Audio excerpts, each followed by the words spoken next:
Her eyes, they were black. No white, just black. Welcome back once again to our channel, my people. I'm so glad to have you here. The story I'm about to share with you tonight is not just some campfire tale. No, this happened in a real neighborhood, a place that many people still avoid to this very day. So pull up your chairs, turn down the lights, and listen very carefully. In a quiet corner of Delta State, there was this old abandoned house. It stood there for years like a forgotten memory, slowly decaying under the sun and rain. No one had lived there for as long as anyone could remember, but that wasn't the only reason people stayed away. The locals would whisper stories, strange stories, about what happened there after the sun went down. They talked about unsettling noises, fleeting shadows, and a feeling of being watched. Into this very neighborhood came a young woman named F. F was a university student, bright and full of dreams, but like many students, she was on a tight budget. She was desperately looking for cheap accommodation, and she found a small, affordable room right next to this infamous abandoned house. As soon as she moved in, the warnings started. Her neighbors, the market women, even her new landlord, they all told her the same thing. "Be careful, my dear," one old woman advised, her voice low. "Don't stay near that house." "Something is not right there," another person told her. "People hear things at night. Strange things." But F, being a modern, educated young woman, dismissed their concerns as simple superstition. She thought they were just old wives' tales, stories told to scare children. An old empty house? What harm can it do? She would say to herself with a shrug. She needed the cheap rent, and a few spooky stories weren't going to scare her away. She was wrong. For the first few weeks, everything was normal. F settled into her new room, focused on her studies, and enjoyed the peace and quiet. The abandoned house was just a silent, crumbling structure next door, nothing more. But then, one night, everything changed. It was late, around 11 p.m. The entire neighborhood was silent, wrapped in the deep darkness of the night. F was trying to study, her textbook open under the glow of her reading lamp. That's when she first heard it. A sound, so faint at first, she almost missed it. It was the sound of crying, soft, mournful crying. It sounded like a woman in deep, unbearable pain. F put her book down and listened intently, her head tilted towards the window. The sound was unmistakable. The cry was coming from the direction of the abandoned house. F's heart went out to the sound. Her first thought wasn't fear, it was pity. "Maybe someone is in trouble," she whispered to herself. "Maybe someone is hurt or lost." The thought of a person suffering alone in that dark, desolate place spurred her into action. She couldn't just sit there and do nothing.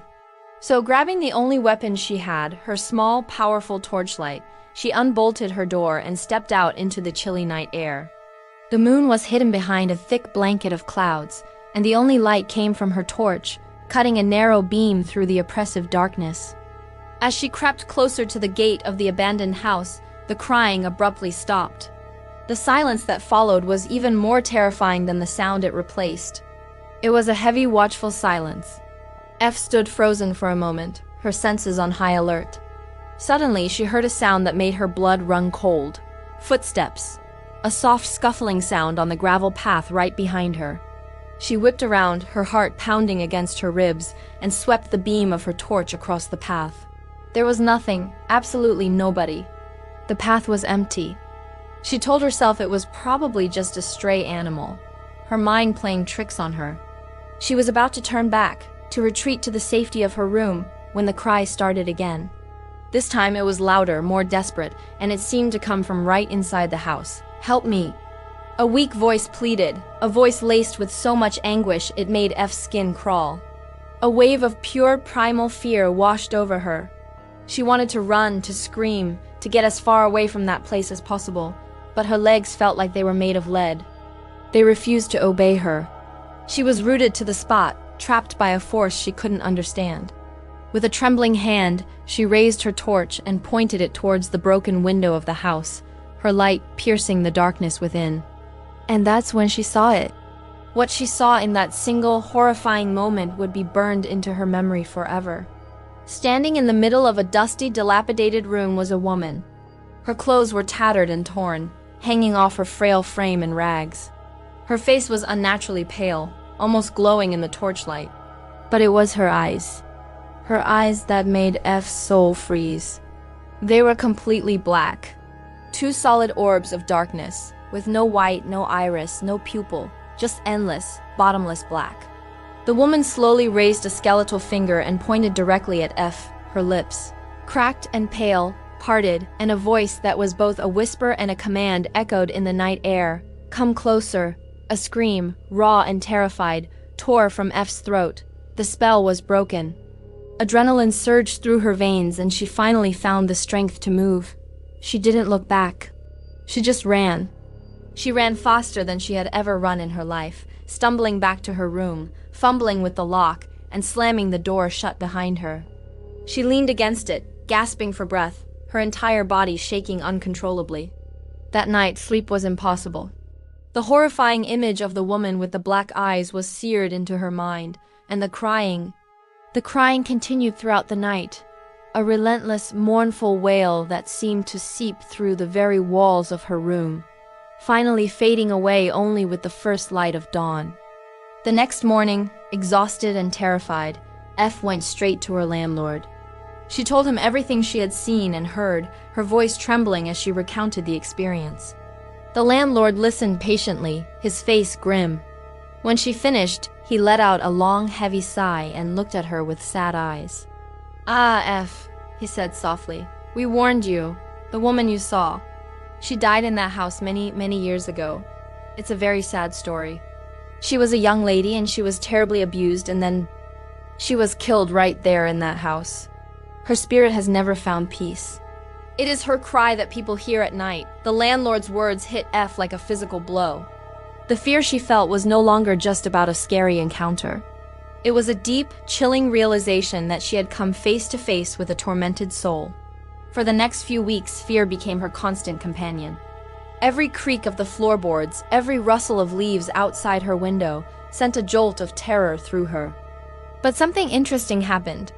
Instead of being paralyzed by this fear, F began to change. That encounter in the dark taught her a profound lesson. She stopped walking alone at night, no matter how short the distance. She started to listen more carefully to the advice of her elders, understanding that their warnings often came from experience and wisdom she didn't yet possess. She prayed more, finding comfort and strength in her faith. The experience, as terrifying as it was, forced her to become more cautious, more respectful of the unseen world, and ultimately, wiser. After a few more months, F saved up enough money to find a new place to live, far away from the abandoned house and its sorrowful resident. She moved out safely, but she never forgot that night. She later told friends that the experience, while being the most frightening of her life, was also one of the most important. It taught her a wisdom that no textbook ever could. And so, my people, the story of F leaves us with a powerful message. Not every cry for help needs your immediate response. Not every call from the darkness is genuine. Sometimes, danger disguises itself as pity, luring you in with a story of sorrow. It's important to have a compassionate heart, but it is even more important to have a wise mind. Wisdom is always better than blind boldness. If this story gave you chills, but also gave you something to think about, please show your support by subscribing to this channel. We have many more real and inspiring stories like this one coming your way. Don't forget to hit that like button, share this video with someone who needs to hear it, and stay tuned for our next story. Thank you for listening. Stay safe and stay wise.